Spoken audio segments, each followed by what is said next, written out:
What's up, everybody? What are we going to be talking about today? Well, I'm sure if you saw the little thumbnail, right, you kind of already have a general idea. We're going to be talking about some Generation 1 Yngwie Malmsteen Strats. And this one is the final year. So this one is a 97, so very late production. And my other one is a 1988, very early production, right? You don't see a whole lot of these in Sonic Blue, but you don't really see a lot of them in general, right? Why is that? They probably weren't quite as popular in the beginning because Yngwie didn't really play a whole lot of the small-headed Fenders, right? He was mostly playing the big headstock, and you can see that Fender Japan was way ahead of Fender USA because they had the big headstocks in the early mid 80s, right? The pre-production or pre-Yngwie signatures like the ST72 860 DSCs and things like that had the big headstock, right? And they had the bullet. So Fender Japan was way ahead of Fender USA. But this is what Fender USA was putting out. You can see it has the American Standard 2-point bridge there. We'll go ahead and start from the top. So, as we've discussed already, it has the small headstock, right? You can see that there is no bullet because these are based on 1957 Stratocasters, right? His other ones were based on 1971 Stratocasters, so they're a little bit different. This one has the Clusin style tuners, right? And you have the old spaghetti logo like Fender, and let me see if I can hopefully get some light to shine off of it. It's hard to tell, but the logo doesn't really, it kind of sits on the top. You know, it might have a little bit of finish over the top of it, but it kind of sits on the top. You can actually feel it right here, right? And you've got the roller style string tree, you know, which was popular at the time. So that's why they were doing that. And you still have the brass nut, right? Because Yngwie always had the brass nut. These ones have decently sized scallops. The difference is the fret wire. The fret wire on these is more like the vintage style fret wire, so it's smaller. So it doesn't make the scallops appear very big, but they're about the same size as the Generation 2. They just don't appear they are because they have a smaller fret wire, right? If you had that extra jumbo fret wire on there, it would just make the scallop itself look a lot deeper. I find, at least of the ones of these that I've seen, and I don't know how much I'll be able to capture from the grain here, but the 80s one seems to have more consistently cooler grain patterns, right? Than some of the later ones. Some of the later ones, yeah, you can find some that have some good ones, but this one's got some pretty cool grain patterns, and it's in pretty good shape. But the neck is probably a little darker than it was when it came out.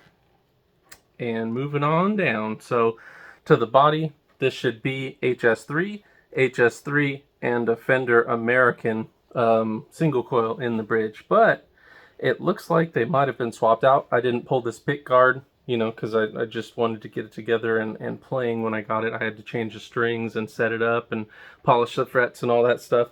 But it looks like these might be HS4s actually. And this one still has the DiMarzio logo on there, but the other two don't, right?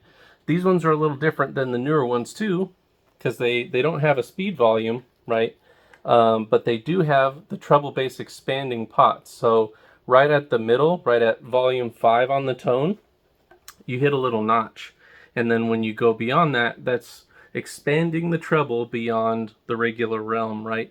I wouldn't put it at, you know, super crazy or anything like that, but you can definitely tell a difference. So when you hit 5, that's about where your treble would normally be.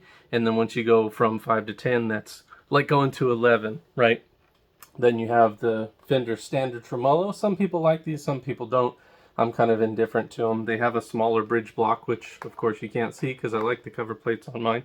But some people say that takes away sustain, just like the small headstock. You know, some people say the big headstock adds sustain, etc., right? And yeah, it's a pretty cool color of Sonic Blue. In pretty good shape, right?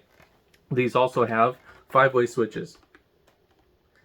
So that's pretty cool because a lot of them, you know, from the second version all the way up to the new one, they use 3-way switches, right? And you have to get either a Japanese model otherwise, or the Fender Custom Shop to get a 5-way knob, or of course put one in yourself, right? So that's the 97. Now we're gonna look we're going to look at the 1988.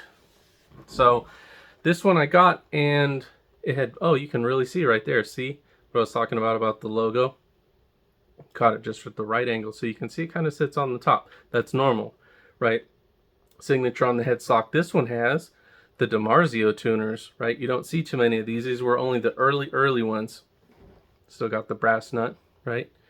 So this one, somebody, for some reason, had, and you won't be able to see it here, but under this, there's a route for a 9-volt battery. And I think inside of here, there's a route for, there's like a little PCB that came with the, which pickups were those? They were noiseless ones. I think they might have been like Eric Clapton pickups or something like that. But there was a little PCB board cut out right in here when I got it, which obviously means it didn't come with the original pickguard. I just so happened to have a YJM Duncan pickguard, which of course Yngwie would say that's the only one to get, right?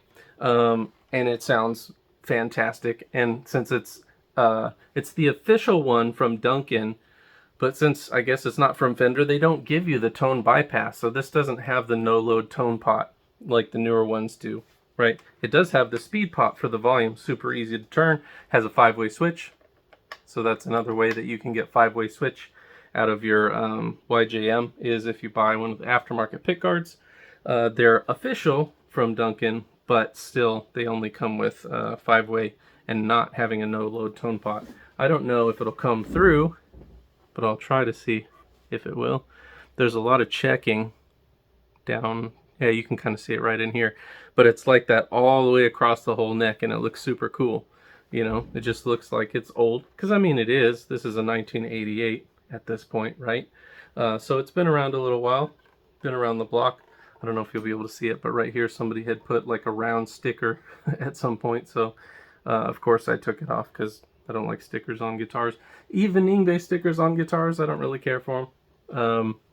But yeah, that's really about it, guys. This one's a 88. That one was a 97. That was the age range of the first version. I don't have a red one yet, so keep my eyes out all the time. But I just wanted to share a little bit of that old school, early model, because you don't see too many of them. Remember, everybody's talking about the new ones and stuff like that. So, you know, keep your eyes out. If you like that small headstock, you can either get it from the early version in the USA, or you can get an ST57 140YM, which was from Japan. And they made those from, I think it was 94 to 98, if I remember correctly.